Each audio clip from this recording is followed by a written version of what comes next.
জেনে শুনে যারা জামাতে ইসলামের সমর্থন করে, বিশেষ করে 2025-এর শেষ সময় থেকে 26 থেকে যারা জামাতে ইসলাম সমর্থন করে, শিবির সমর্থন করে,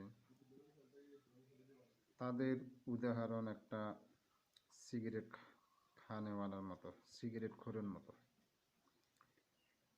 সিগারেটের প্যাকেটের উপরে লিখে দেওয়া হয় ধূমপান স্বাস্থ্যের জন্য ক্ষতিকর, কিন্তু যারা খায় তারা কয় ধূমপান সিগারেট স্বাস্থ্যকর। জামাতে ইসলামের আমির স্পষ্ট ভাষায় এক করে 3টা জায়গাতে, ভারতের কাছে, আমেরিকার এম্বাসিতে এবং খ্রিস্টান মিশনারির প্রধান মহিলার কাছে স্পষ্ট ভাষায় বলছে, আমরা ক্ষমতা চাইলে ইসলামী হুকুমত শরিয়া আইন বাস্তবায়ন করব না।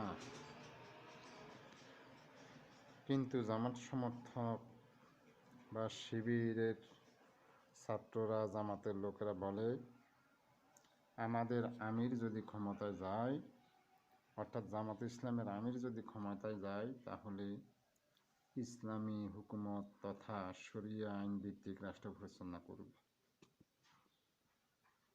তাহলে তাদের উদাহরণ, সিগারেটের উপরে লেখা থাকে স্বাস্থ্যের জন্য ক্ষতিকর, কিন্তু যারা খায় তারা কয় স্বাস্থ্যের জন্য উপকার।